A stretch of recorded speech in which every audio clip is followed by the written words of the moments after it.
upendo nani yetu. Unachotaka kutendewa changamoto kwa sababu ya ubinafsi wetu, binadamu wetu, lakini tutazama maisha ya Kristo tutapata mwanga zaidi. Tukimkiri Kristo, tukifuata nyayo zake, tutaona kukua. Na katika kuondoka kwake basi akasema, sitawaacha yatima. Tawapa mtetezi, tawapa mwombezi, tawapa msaidizi akae nani kusudi. Anatambua kwamba vipingamizi vipo na nguvu yako, lakini hatuko peke yetu. Neema ni kubwa kuliko magumu yetu.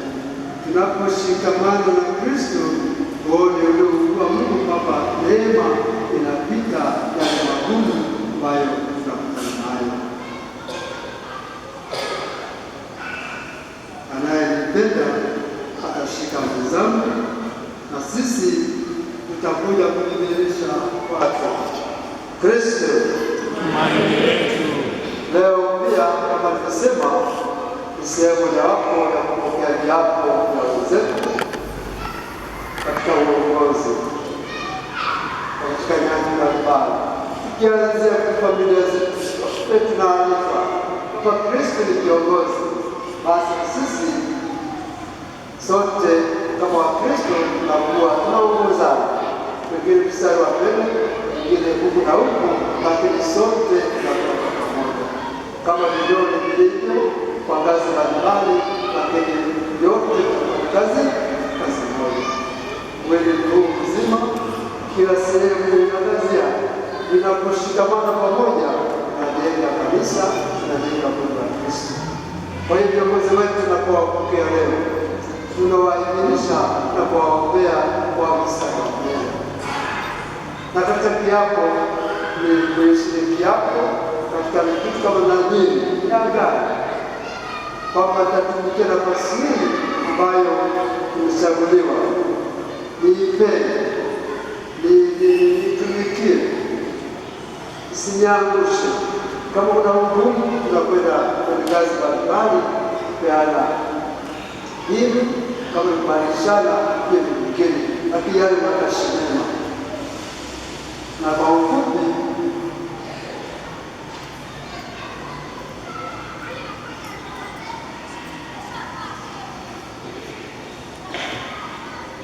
tuseki yako kwa ufupi,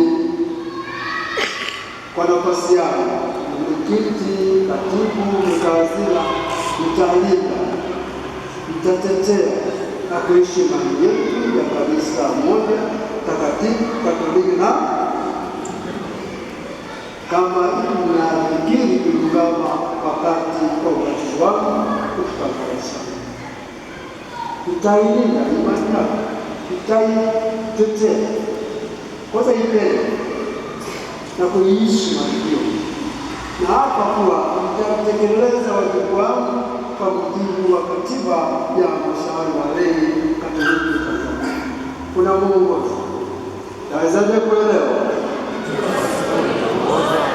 Unasoma, unaja kujisema, unaikariri, utailindana.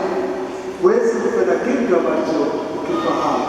Kwa hiyo tuwaalimu kila mmoja wetu, si viongozi tu, kujisoma, kuikariri na kuifahamu ndio imani huo.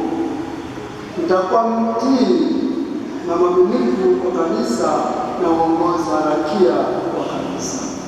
Uongozi wa harakia wa mapadri ambao wa katika hilo, utii na mwaminifu.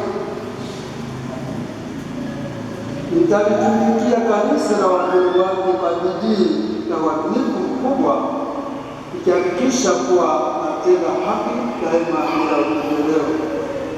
Nitamshauri kwa Roho askofu kwa uadilifu, na katika kufanya hivyo nitahakikisha kuwa kweli na mwaminifu daima na kwa maslahi ya kanisa. Wengine wanachaguliwa au wanakwenda kwa nafasi hizo kuja kupambana na Roho akapambana.